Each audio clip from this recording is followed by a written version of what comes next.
Alors, sans plus tarder, je vais vous apporter la parole sur un passage qui m'a bouleversé, je dois vous le dire.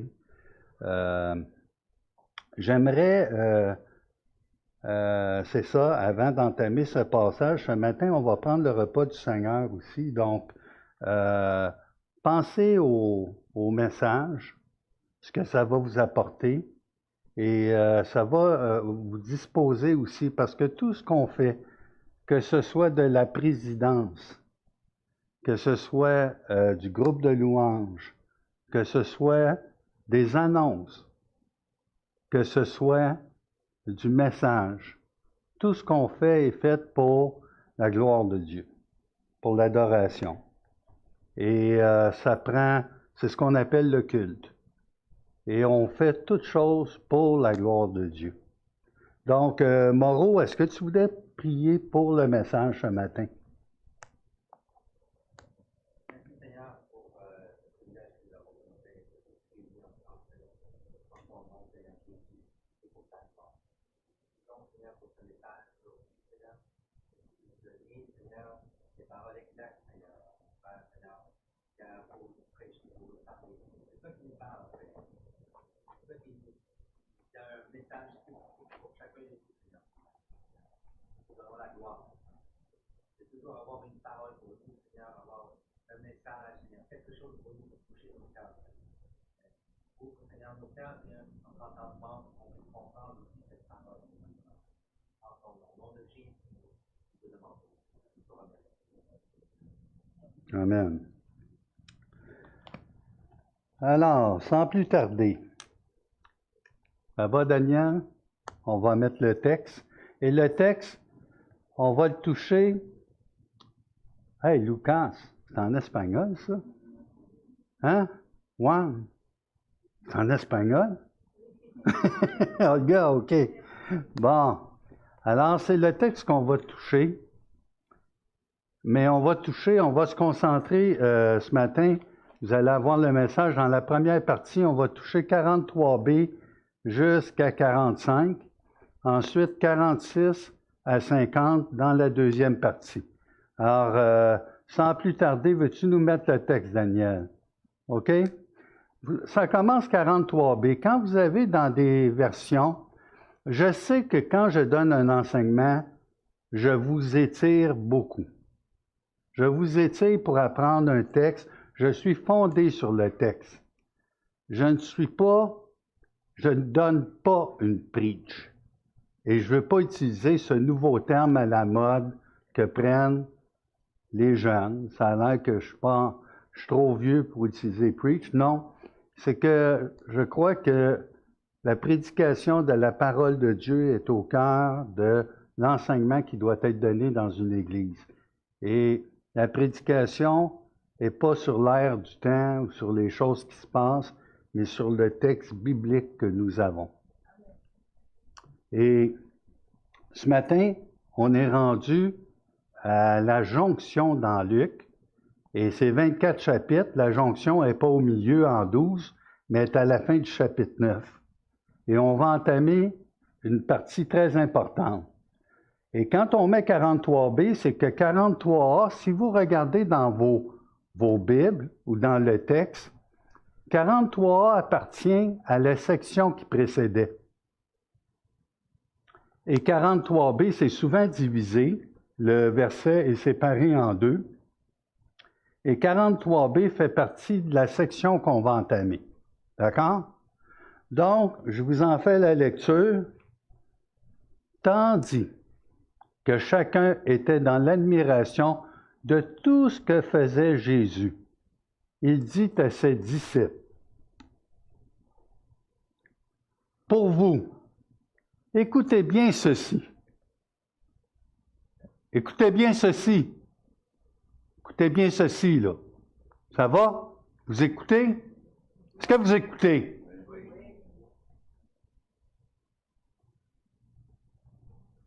Le Fils de l'homme doit être livré entre les mains des hommes. Mais les disciples ne comprenaient pas cette parole. Elle était voilée pour eux, afin qu'ils n'en aient pas le sens, et ils craignaient de l'interroger à ce sujet. On va arrêter là ce matin, on ne lira pas au complet, Pierre. On va continuer après, vous avez le loisir d'avoir 2 messages. Donc, 2 versets et demi. C'est-à-dire là, Pierre, il exagère. Il est parti de 10 à 12 versets. Il va étirer un message sur 2 versets et demi. Puis, qui sait, peut-être la prochaine fois, il va parler de 3 mots. OK? Mais il y a des choses qui méritent d'être faites à la bonne vitesse. Alors, prenez le texte avec moi. Ici, je vais vous demander une disposition d'esprit ce matin. Écoutez bien, une disposition d'esprit. Ça veut dire, je vais vous demander de faire abstraction de certaines choses. Essayez d'imaginer que vous êtes un groupe qui suivait Jésus à cette époque-là. Alors, il y a les apôtres, les disciples, il y a un groupe de femmes de plus en plus grand qui suivent même Jésus. Et là, ils ne connaissent pas l'histoire, eux autres. Ils ne savent pas que Jésus est crucifié, ressuscité des morts, monté au ciel. OK? On part. Je sais que je vous demande une chose. Pierre, tu nous demandes une chose, mais on est déjà au courant. Mais je veux que vous vous placiez dans cette situation-là où les disciples, ça fait 5 mois qu'ils sont partis de la maison. Puis quand on parle de la maison, on parle de quelle ville? Capernaum. OK? Donc, ça fait 5 mois qu'ils font le tour de la Galilée. Puis quand on parle du ministère de Galilée, ça ne veut pas dire qu'une fois de temps en temps, ils ne vont pas dépasser la frontière au sud, au nord, à l'ouest. OK? On parle que surtout les activités ont lieu là, en Galilée. D'accord? Et là, ça fait 5 mois. 5 mois qu'ils n'ont pas vu les enfants, dans certains cas, la maison. La vie continue. On se met dans le contexte. Mettez-vous dans le contexte, là. Ces gens-là ont des familles. Ils ont décidé de suivre Jésus, mais la vie continue. Alors, Pierre, c'est peut-être, je ne sais pas si Pierre a un fils ou des jeunes filles à la maison. Vous imaginez la scène un peu? C'est le côté humain, le Fils de l'homme. Toutes les choses, on a une vue tellement étroite sur les choses qu'on a peine à imaginer le portrait global de la vie. Hein? Donc, ça fait 5 mois.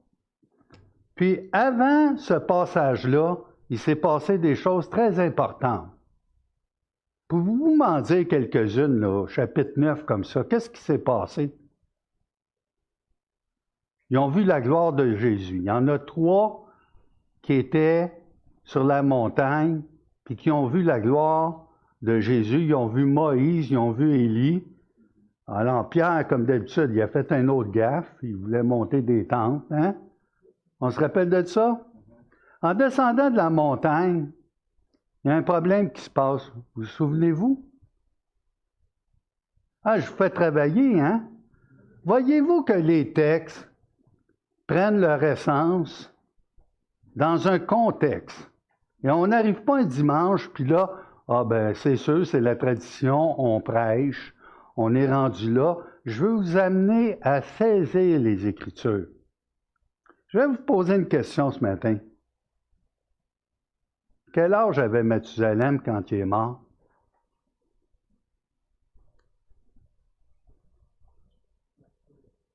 « 969 ans. » 969. Ouais. Ben Pierre, tu sais bien que c'est une fable, ça se peut pas. Ça se peut pas. Noé, quand il est monté dans l'arche, il avait 600. Tu crois ça, toi? Oh oui, j'ai été à l'université, j'ai été conseiller dans une école, tu es un homme bien cultivé. Puis tu crois ça. Tu crois ça, 969 ans? Oui, parce qu'après, ben Dieu a permis que le nombre d'années des hommes soit moins. Alors, si le même Dieu permet que le nombre d'années des hommes se rétrécissent pour faire moins de gaffes, ça veut dire qu'on parlait de la même chose. Ben revise ta position.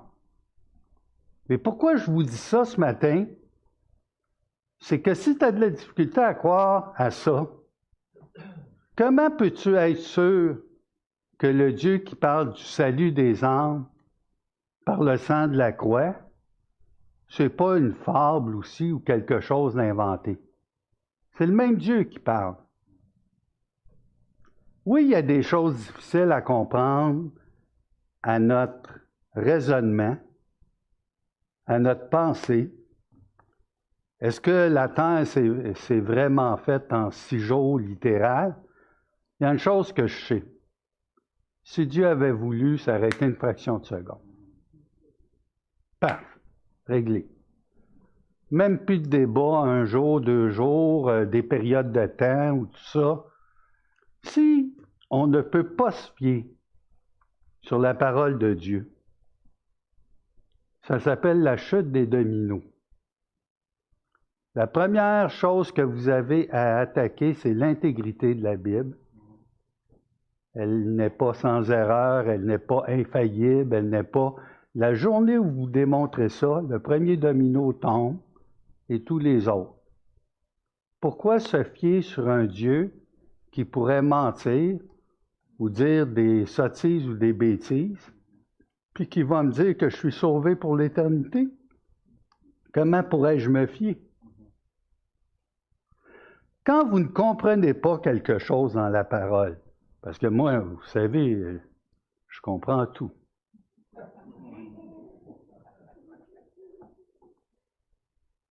Qu'est-ce qu'on fait? On se met à genoux, on dit, Seigneur, je ne comprends pas. Ça me dépasse et je sais que le problème, ce n'est pas toi, c'est moi. Et il y a des choses dans votre vie que vous allez traverser sans comprendre et que vous n'aurez peut-être même pas la réponse en haut, mais vous allez avoir la lèvre décrochée dans votre nouveau corps, au moins pour les premiers 1000 ans. OK? Bon. Vous comprenez? Rassurez votre cœur à cette pensée, de lutter dans vos pensées avec certaines choses, mais vous savez que généralement, ce qui fait en sorte qu'on commence à douter dans la parole de Dieu, c'est un principe élémentaire. Écoutez bien. Voulez-vous comprendre les Écritures? Est-ce que vous voulez comprendre les Écritures? Oui? Oui. Bien, obéissez.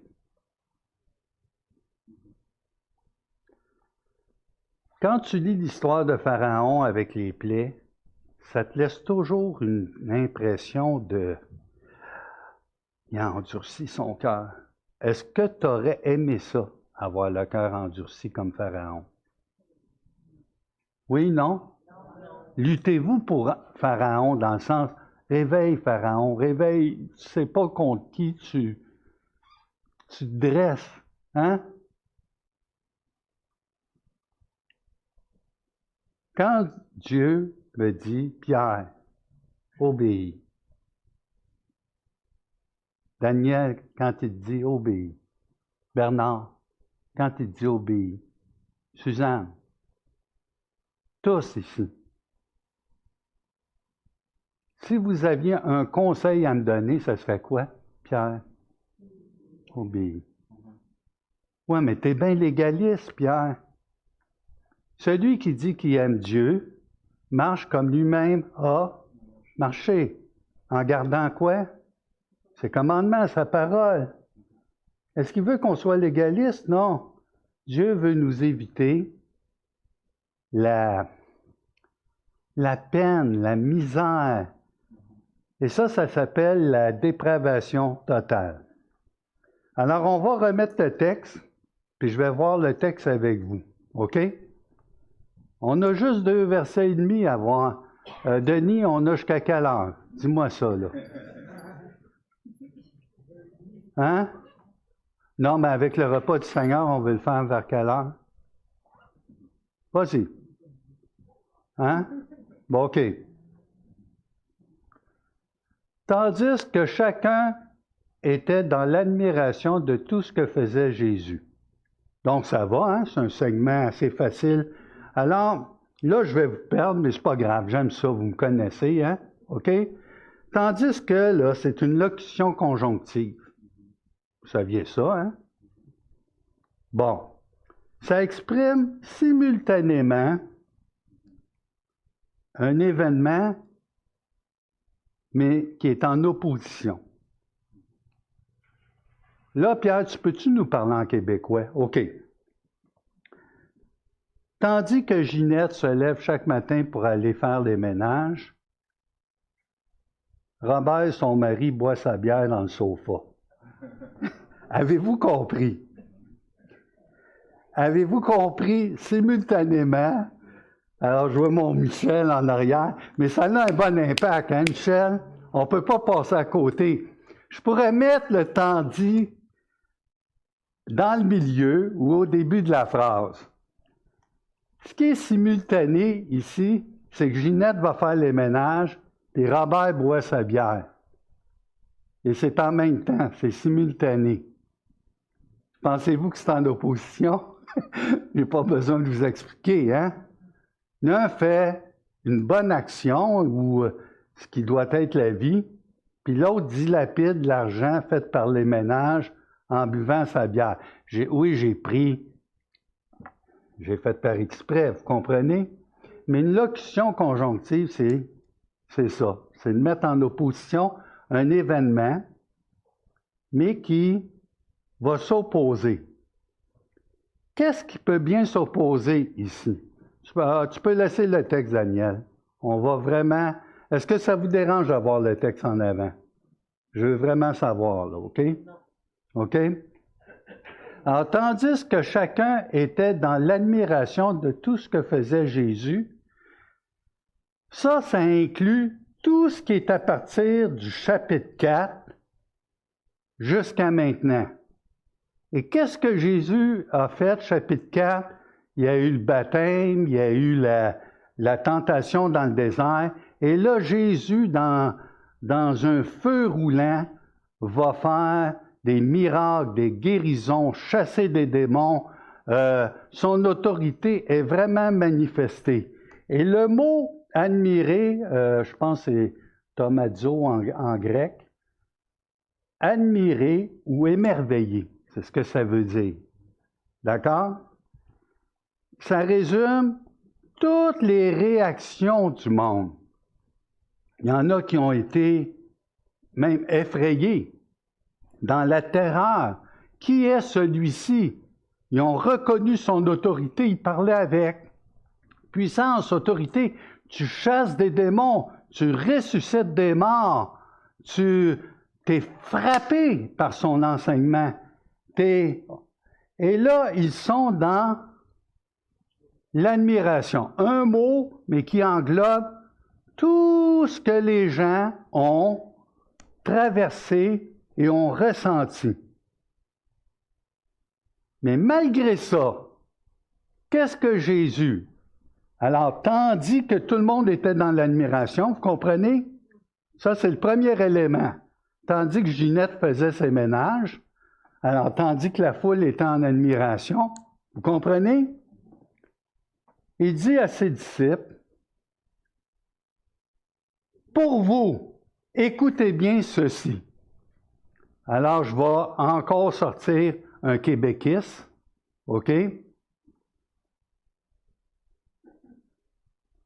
C'est comme s'il disait à ses disciples, comprenez bien là, mettez-vous dans les oreilles. C'est puissant, là. Mettez-vous dans les oreilles. C'est plate que je n'ai pas Martin et Liliana. Je suis certain qu'avant que le jeune parte pour Saint-Jean, ils ont dit OK, je vais parler de moi-même, là, ma relation avec mes garçons, quand ils sortaient un vendredi soir, des fois. Alors, je leur disais, peut-être,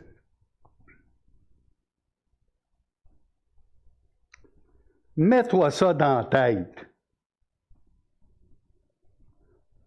Prends pas l'auto avec de la boisson. Mets-toi ça dans la tête.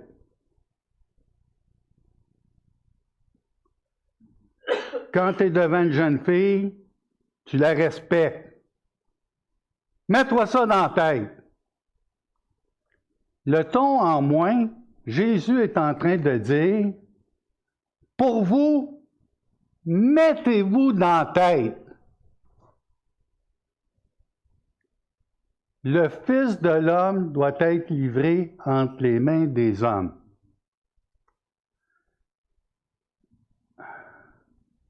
On revient en arrière, on reste là. C'est l'une des phrases les plus belles que j'ai vues depuis des mois. C'est quasiment poétique.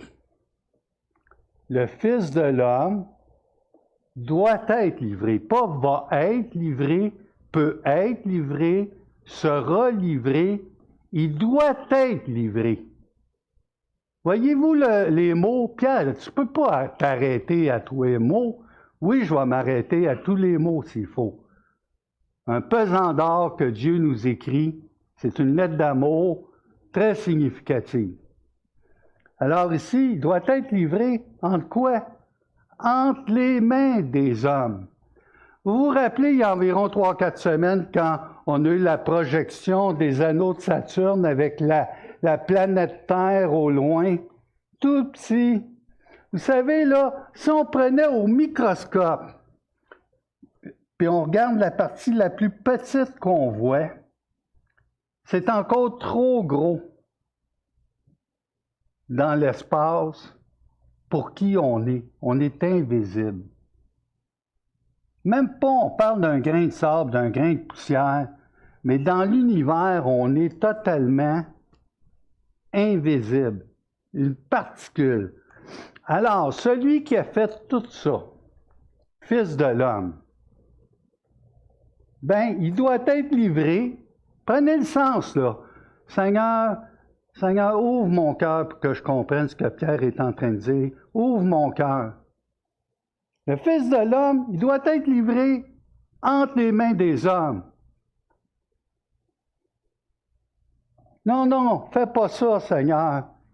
J'aimerais mieux tomber entre les mains des Hells Angels. C'est ce que tu viens de dire, Pierre?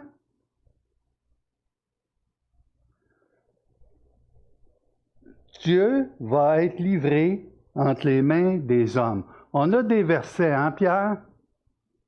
On peut-tu arriver à cette partie-là, je pense, dans Isaïe, un peu partout? Il y en a que je vais lire. Je vais passer rapidement parce que je ne peux pas tout vous dire.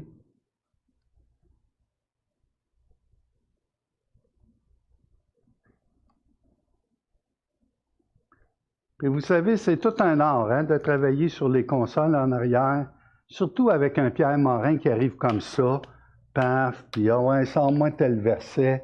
Puis, donc, dans Luc, il répondit, il vous a été de connaître les mystères du royaume de Dieu, mais pour les autres, cela leur est dit en parabole afin qu'en voyant, ils ne voient point et qu'en entendant, ils ne comprennent point. Retenez ça.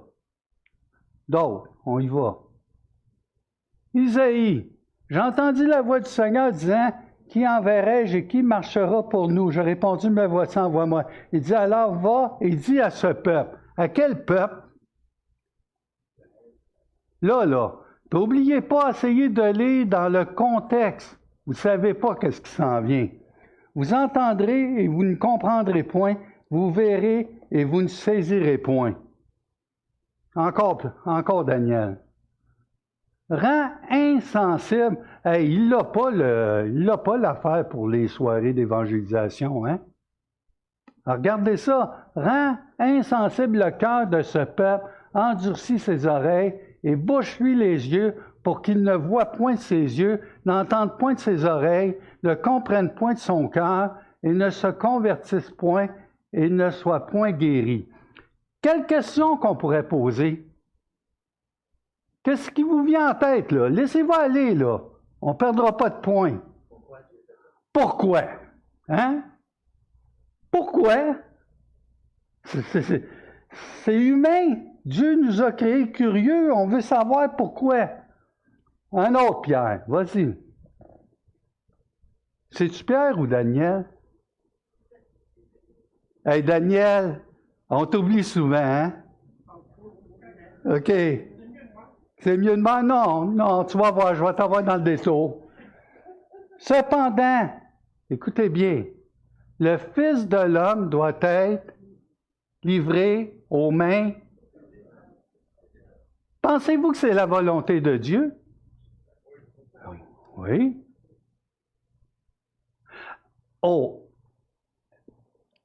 Laisse ça là, je vais vous poser une colle. Vous me suivez? Est-ce que vous me suivez?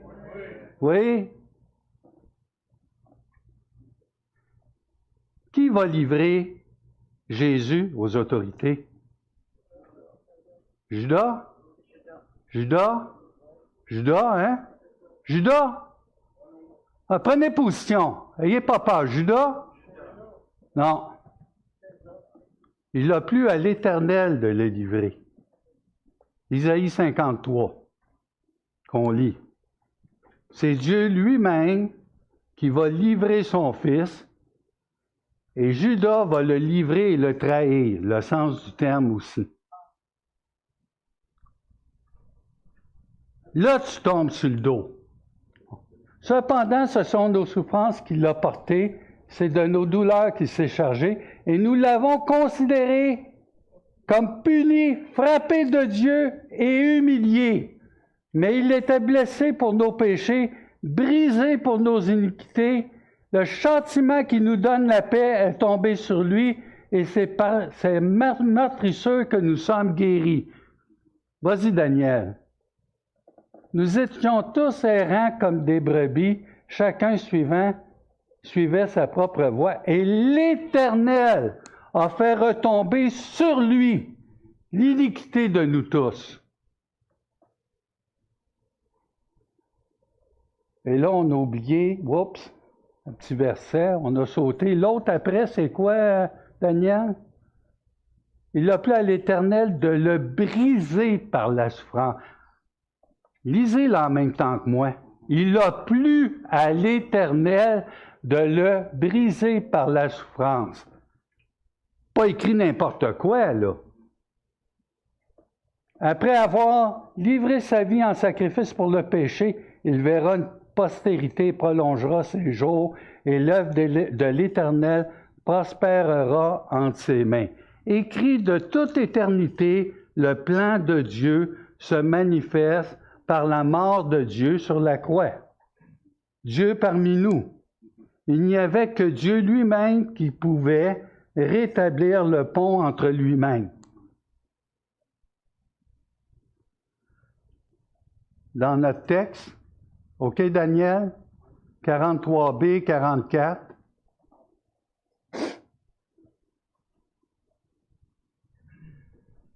Je finis rapidement. Tandis que chacun était dans l'admiration de tout ce que faisait Jésus, il dit à ses disciples. Ici, on voit que Jésus va passer de héros à zéro.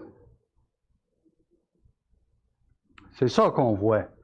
Héros à zéro. 44.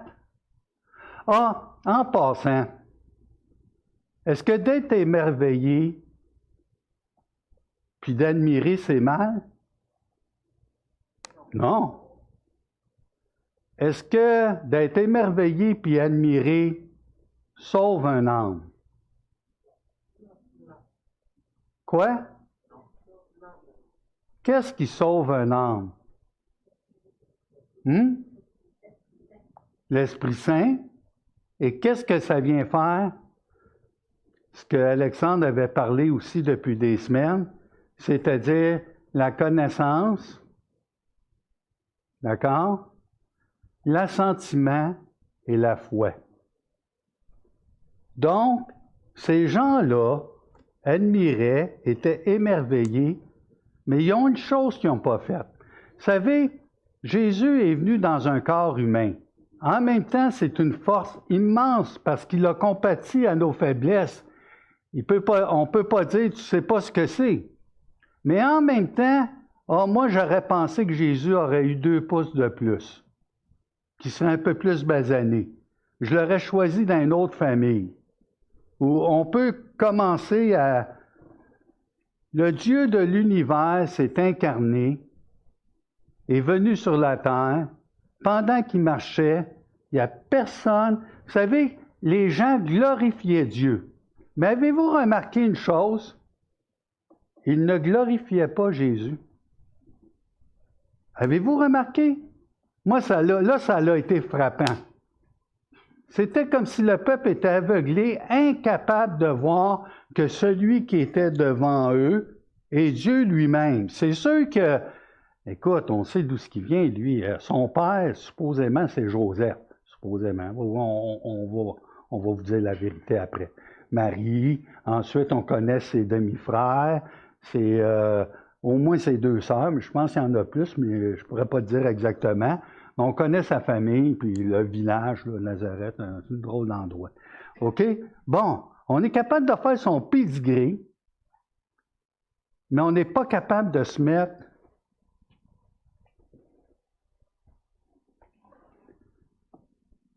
Jésus rentre dans la salle ici. Est-ce qu'on va faire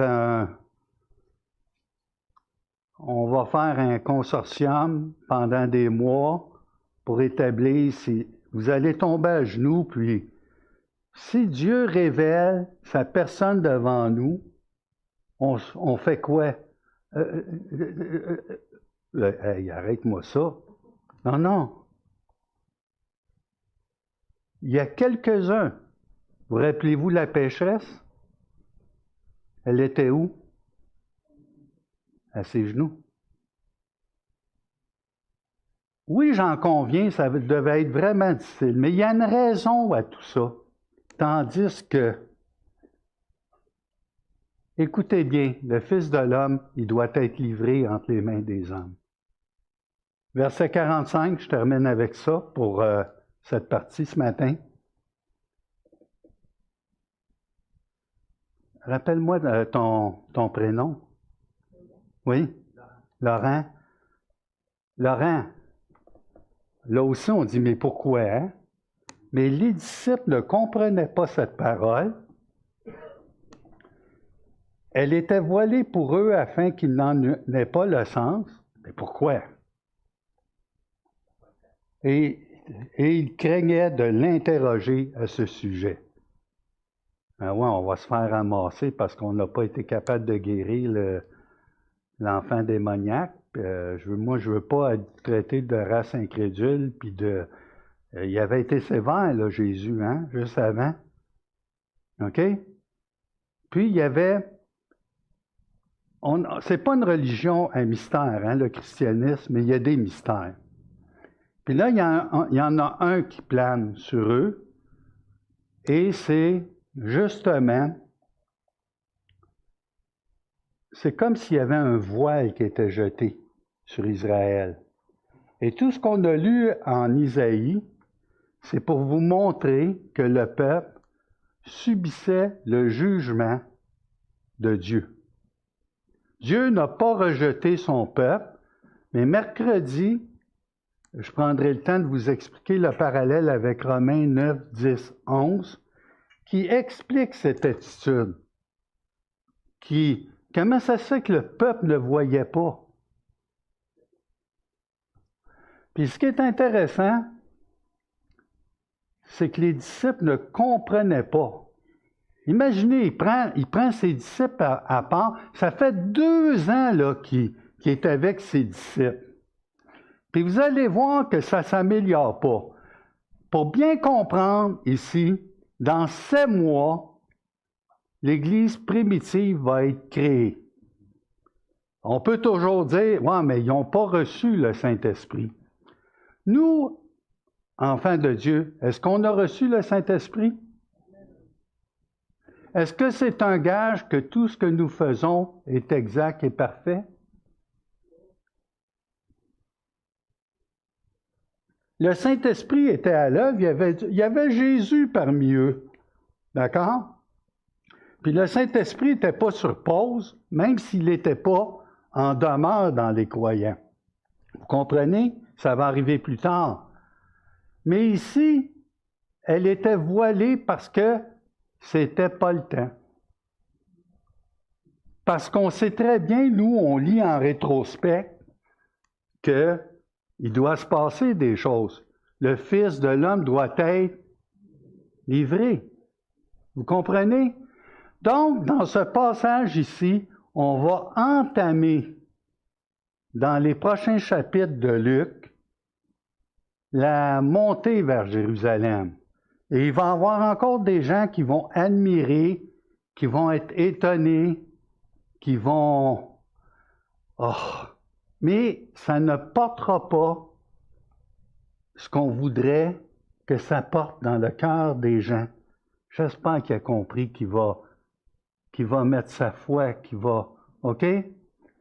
Et ça, on voit que c'est le plan de Dieu, planifié de Dieu. Dieu n'est pas, ah ben là, qu'est-ce que je vais faire? J'ai tout fait, j'ai tout préparé. C'est le plan de Dieu qui s'accomplit.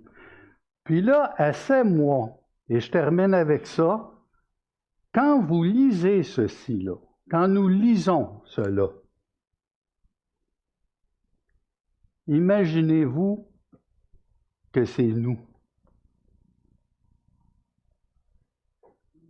Dieu n'intervient pas dans notre vie. Ça s'appelle la doctrine de la totale dépravation. On est totalement dépravé et on a l'incapacité en nous-mêmes. C'est pas intellectuel. C'est comme Suzanne a dit par le Saint-Esprit, où Dieu ouvre les cœurs. Puis on est capable de voir une chose qui est d'une évidence pour nous aujourd'hui, mais qui ne l'était pas au moment. Pourquoi? C'était comme caché.